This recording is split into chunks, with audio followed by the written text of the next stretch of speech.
આજ રોજ કોર્પોરેશનમાં મળેલી સામાન્ય સભા શોકદર્શક ઠરાવ કરી અને મુલતવી રાખવામાં આવી છે. 9/7/25ના રોજ ગંભીરા બ્રિજ જે અકસ્માત થયો એમાં 21 લોકોના મૃત્યુ થયા છે. એના માનમાં શોકદર્શક ઠરાવ પસાર કર્યો છે અને કિરણમયી હર્ષદરાય મહેતા જેઓ 1995માં વડોદરા કોર્પોરેશનમાં કોર્પોરેટર તરીકે ચૂંટાઈને આવ્યા હતા, એમનું 82 વર્ષની વયે ગઈકાલે અવસાન થયું છે. તો આ બે શોકદર્શક ઠરાવ કરી અને આજની સામાન્ય સભા 18 તારીખના રોજ મુલતવી કરવામાં આવી છે. કોંગ્રેસ શું માંગ કરી રહી હતી? બ્લેક કપડાં પહેરીને આવ્યા હતા અને જ્યારથી સભા ચાલુ થઈ ત્યારથી આપની સામે જ ઊભા હતા. શું માંગ હતી એ લોકોની? શું કહી રહ્યા હતા? એ લોકો એમનો વિરોધ દર્શાવવા માટે આવ્યા હતા, એમના અલગ અલગ વિવિધ મુદ્દાઓ ઉપર. અને શોકદર્શક ઠરાવમાં કોઈ બીજા શહેરના 2-3 નાગરિકો જે એક્સપાયર થયા છે એના પણ નામ લેવાના, એવી એમની માગણી હતી. એમનું એવું કહેવું છે કે ગયા વર્ષે જે પૂર આવ્યું હતું તેમાં જે કેટલાક નાગરિકોના મોત થયા હતા, તો તેમના માટે પણ કોઈ વખતે શોક ઠરાવ રાખ્યો હોત એવી પણ માંગ કરવામાં આવી છે એમના તરફથી. શું કહેશો? આપણે પ્રણાલિકા પ્રમાણે જે શોકદર્શક ઠરાવ થઈ શકતો હોય એ બધા જ કર્યા છે અને જ્યારે જ્યારે શોકદર્શક ઠરાવ કરવા જેવો હોય તે કરીએ જ છે.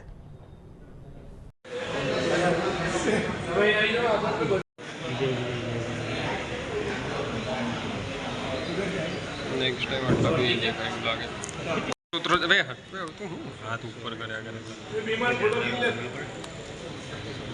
भाई इधर देखो ना सामने સભામાં કેમ વિરોધ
આજે શું કહેશો? બ્લેક કપડાં પણ પહેરીને કયા કારણથી બ્લેક કપડાં પહેર્યા છે? સભા મુલતવી થઈ છે, શું રજૂઆતો આજે કરવાના છે? જ્યારે પણ સભા હોય છે ત્યારે આ સત્તા પક્ષ વિપક્ષનો અવાજ સાંભળતી નથી. એના વિરોધની અંદર આજે તમામ અમારા જે કોર્પોરેટર છે બ્લેક કપડાં પહેરીને એનો વિરોધ દર્શાવ્યો છે. એની સાથે સાથે આજની સભાની અંદર ગંભીરા બ્રિજ હોય કે પૂર્વ એક કોર્પોરેટર જે ધામમાં ગયા છે એમના વિશે જે શોકદર્શક ઠરાવ આજે બોલવાનો હતો, જે રજૂ કરવાનો હતો, એની સાથે સાથે અમે એવું કીધું કે ભાઈ જે વડોદરા શહેરની ખાડાના લીધે રિક્ષા ચાલકનું જે મરણ થયું છે એનો પણ શોકદર્શક ઠરાવ વાંચવામાં આવે. પણ આ સત્તા પક્ષના લોકો એટલા બધા સત્તામાં મશગુલ છે કે એમની ભૂલના લીધે, એમના પાપના લીધે કોઈ ધાંભા ગયું હોય તો એનો શોકદર્શક ઠરાવ વાંચવા માટે પણ એમની પાસે સમય નથી. એટલે આ સત્તાધારી પક્ષ અત્યારે પોતાના સત્તાની અંદર એટલું મશગુલ છે, પણ આવનાર સમયની અંદર સત્તાધારી પક્ષને ખબર પડશે કે વડોદરા શહેર એમને જવાબ આપશે. વડોદરા મહાનગર સેવા સદન એક જમાનામાં બરો કાઉન્સિલ કહેવાતું હતું, પછી મ્યુનિસિપલ કોર્પોરેશન અને પછી એને નામ બદલીને ભારતીય જનતા પાર્ટીના શાસકોએ વડોદરા મહાનગર સેવા સદન કર્યું. નગર એટલે નળ ગટરને રસ્તા અને સેવા સદન એટલે એની સેવા કરનાર લોકો. પણ જ્યારે સામાન્ય લોકોને હવે ભરપૂર સમસ્યાઓ છે, દરરોજ કોર્પોરેશનના આંગણે મોરચા આવે છે, તેમની રજૂઆત વોર્ડ લેવલે કે કોર્પોરેટર્સના લેવલે નથી રિઝોલ્વ થતી, ત્યારે મોરચા લઈને અહીંયા આવા મજબૂર હોય છે. ત્યારે સામાન્ય લોકોને અહીંયા રજૂઆત કરવા આવતા બંધ કરી દેવામાં આવ્યા છે. જે વડોદરા શહેર એક જમાનામાં સૌથી સુંદર અને શ્રેષ્ઠ શહેર હતું, સૌથી સ્વચ્છ શહેર હતું, એનો 18મો ક્રમ આવે છે અને એમાં ફરી મોસ્ટ પ્રોમિસિંગ સિટીનો એવોર્ડ લઈને ખુશ થાય છે. ઓલરેડી જે બેસ્ટ હતું એને હવે પ્રોમિસિંગ કેટેગરીમાં આવ્યા તો આપણે તો નીચે આવ્યા છે. આમાં ખુશ ક્યાં થવાની વાત છે? આજે બી કોર્પોરેશનની બહાર અનેક લોકો મોરચા લઈને રજૂઆતો કરવા આવ્યા છે, એમને એન્ટ્રી નથી અને નવો નિયમ લઈને આવ્યા છે કે હવે રજિસ્ટરમાં એન્ટ્રી કરીને લોકોને આવું, જેનો અમે સખ્ત વિરોધ કરીએ છીએ.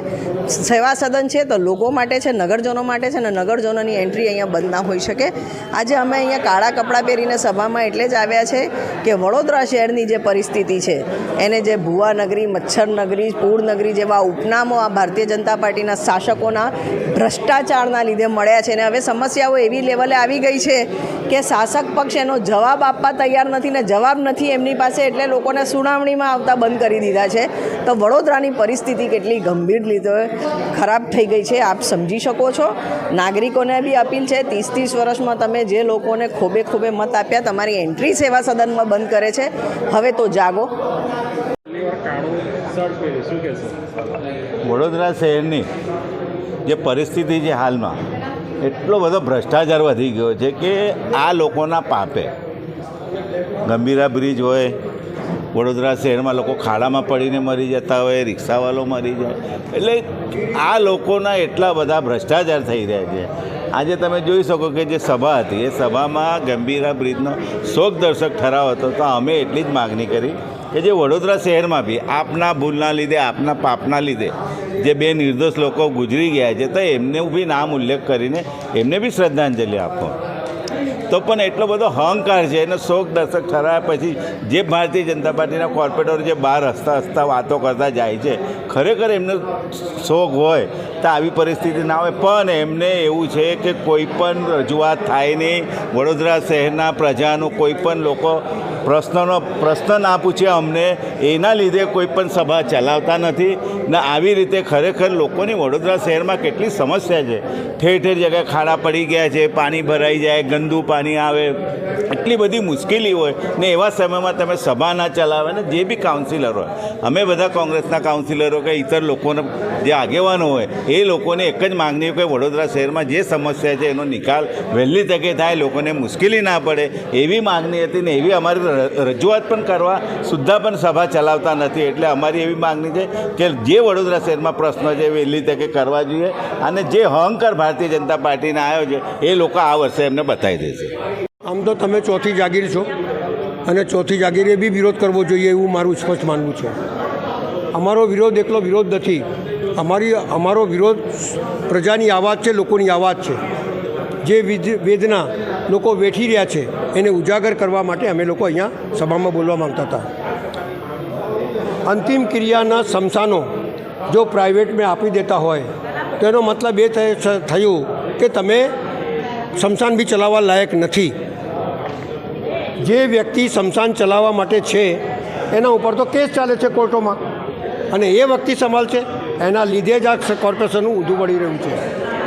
સવાલ એ છે કે વડોદરા શહેરમાં તમે જુઓ તો ખાડાઓના લીધે એક રિક્ષા ડ્રાઈવરનું મોત થયું, એની દરખાસ્ત નહીં ચડાવવાની. એક ભાઈ જે ફતેપુરાથી ચાલતા ચાલતા આવતા હતા, ગટરમાં પડી ગયા, અઠવાડિયા પછી એની લાશ મળી, એને આજ સુધી કોઈ વળતર આપ્યું નથી.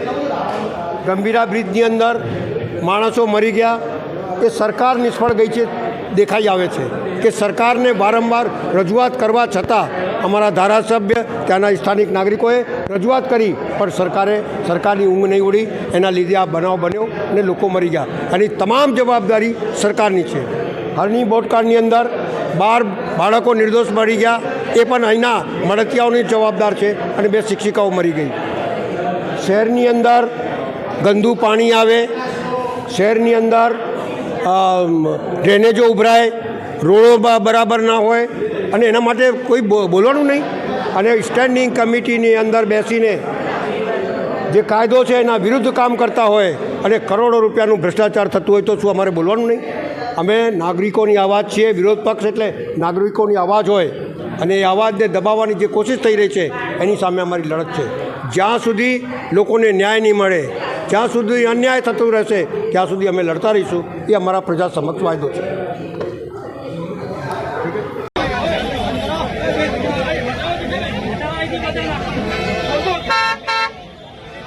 અંદર પ્રવેશ આપવામાં આવે છે ત્યારે ચોક્કસ કહી શકાય કે વડોદરામાં કામગીરી દરમિયાન કોઈ જ્યારે ભાજપના નેતાઓ ગભરાય છે અને પોલીસને આગળ કરીને અમારો અવાજ દબાવવાનો પ્રયત્ન કરે.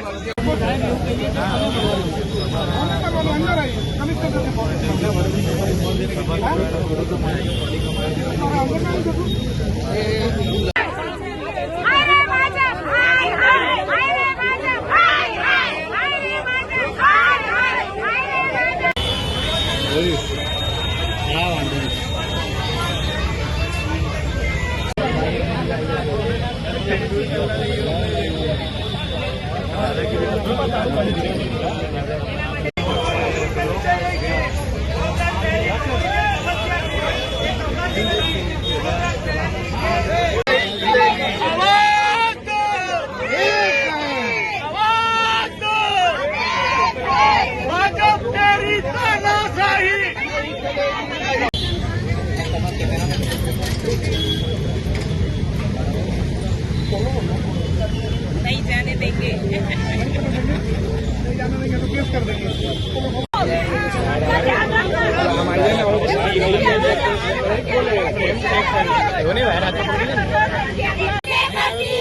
भाजपा हमसे डरती है, पुलिस को आगे करती है. भाजपा हमसे डरती है, पुलिस को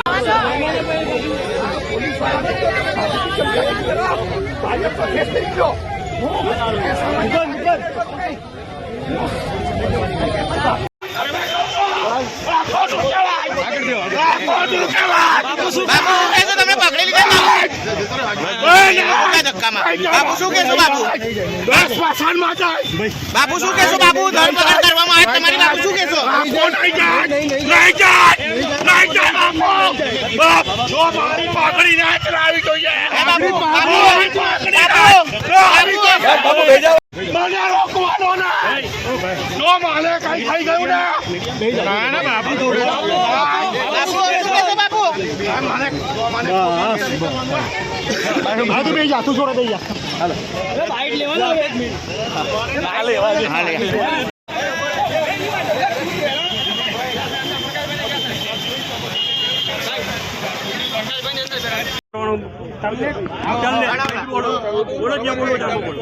તમે કોઈ પણ જગ્યા જો મીડિયાને અડ્યા જ નથી, પણ અમે રોકતું નથી. તમે બતાવો પણ એક પણ બતાવો એક પણ જગ્યા તમે તમારી પાસે ઠીક છે, આ બધું લાઈવ છે, આ મસ્તીની વાત નથી. હું બોલે ને જવાબ આપો, તમને મીડિયાને અધિકાર છે. કોઈ પણ મીડિયાને માયક અડ્યું જ નથી. કોઈ મારી પાસે વિડિયો છે, એમને મુક્ત ગાડો. તમે મને બતાવજો ફૂટેજ, બસ ફૂટેજ મને બતાવજો. ફૂટેજ મેં કોઈ હું કોઈ મીડિયા વાળાને હાથ અડાડો જ નથી. મેં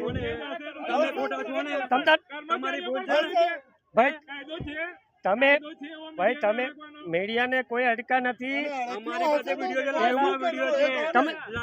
હું કોઈ મીડિયા વાળાને મેં અડ્યો હોય માઇક અડ્યો બતાવજો તમે. અમે તમારો પૂરો સહકાર આપશું. બસ પૂરો સહકાર રહેશે સમર્થન. તમે મારું ફૂટેજ કોઈ જગ્યાએ હોય તો બતાવજો. કાલે પેલા કર્મચારી તમારામાં નહીં આવતા? અરે ભાઈ અમે શું ગુજરાત પોલીસના કર્મચારી જે તમને કોઈ ટાર્ગેટ નથી કરા. આ લોકોને ધક્કા મારતા કદાચ તમને ઓલું થયું હોય, બાકી તમને શું કામ અમે ટાર્ગેટ કરીએ ભાઈ? તમે તમારું કામ કરો છો, તમને સ્વતંત્ર શું કામ કરવા? અમે તમારી સાથે છીએ, કોઈ એવું ના હોય.